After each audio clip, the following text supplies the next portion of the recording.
Assalamualaikum warahmatullahi wabarakatuh. Sahabatku, mari sejenak kita bertanya pada hati kecil ini. Pernahkah engkau merasa begitu dekat dengan Allah saat amal ibadahmu sedang banyak? Namun, tiba-tiba merasa dibuang dan tak layak dicintainya saat engkau tergelincir dalam dosa? Perasaan ini tampak wajar. Namun hati-hati. Ini bisa jadi sinyal bahaya bagi kemurnian tauhid kita. Imam Ibnu Athaillah dalam kitab Al-Hikam memberikan peringatan tajam.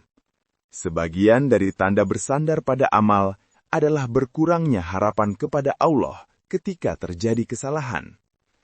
Kalimat ini sederhana, tapi membongkar rahasia hati, bahwa seringkali tanpa sadar kita tidak sedang menyembah Allah, melainkan sedang menyembah kehebatan diri sendiri. Saat kita rajin sholat, puasa, dan sedekah, hati kita merasa aman.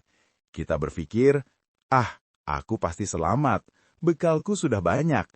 Kita menjadikan amal sebagai sandaran utama. Kita merasa amal kitalah yang akan menyelamatkan kita, bukan rahmat Allah.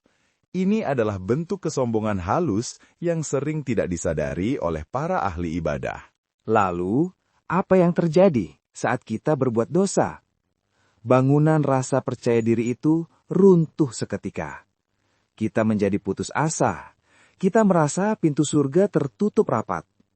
Ketahuilah, rasa putus asa ini bukan tanda kerendahan hati.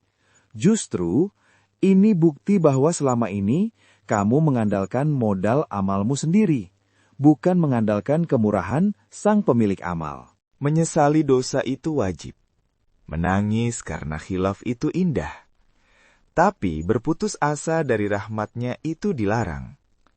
Jika harapanmu kepada Allah naik turun sesuai grafik amalmu, berarti cintamu masih transaksional. Kau hanya berharap upah, bukan berharap ridhonya. Hamba sejati tetap berharap pada Tuhannya, meski ia sedang dalam keadaan kotor sekalipun. Bayangkan, amalmu hanyalah sebuah perahu kecil, sedangkan rahmat Allah adalah samudra yang tak bertepi. Perahu itu penting agar kita tidak tenggelam. Kita harus mendayungnya. Tapi ingatlah, yang menahan perahu itu tetap mengapung adalah luasnya air samudra.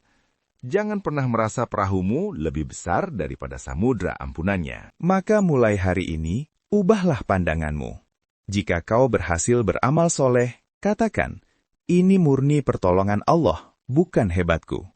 Dan jika kau tergelincir dosa, katakan, ya Allah, dosaku besar, tapi ampunanmu jauh lebih besar.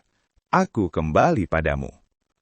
Dengan begitu, hatimu tidak akan sombong saat taat, dan tidak akan hancur saat maksiat. Sahabatku, mari kita luruskan niat. Teruslah beramal seakan besok kiamat. Tapi, gantungkanlah hatimu hanya kepada Sang Pemberi Rahmat. Semoga Allah menyelamatkan hati kita dari sifat ujub dan putus asa. Amin ya Rabbal Alamin. Sampai jumpa di hikmah berikutnya. Wassalamualaikum warahmatullahi wabarakatuh.